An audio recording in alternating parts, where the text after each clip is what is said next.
রাত 12টা বাজে। অর্জুন আর তার বন্ধুরা এক পুরনো মহলে ঢুকে পড়ে। মহলটা ছিল বহুত বড়, কিন্তু সব জায়গায় ঝুলে পড়া ঝুলা, পাতা পড়া ছবি আর একটা ঠান্ডা হাওয়া।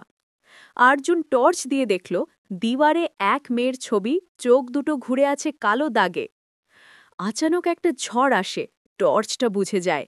অন্ধকার। কেউ একটা কানের কাছে ফুসফুস করে বলে, তুমি আবার ফিরে এসেছো।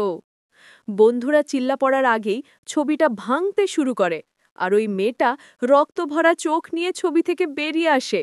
তার কেশগুলো হাওয়াতে উড়ছে, আর মুখ দিয়ে বেরোচ্ছে একটা কাটার মতো হাসি। আটজন পালাতে চায়, কিন্তু দরজা বন্ধ।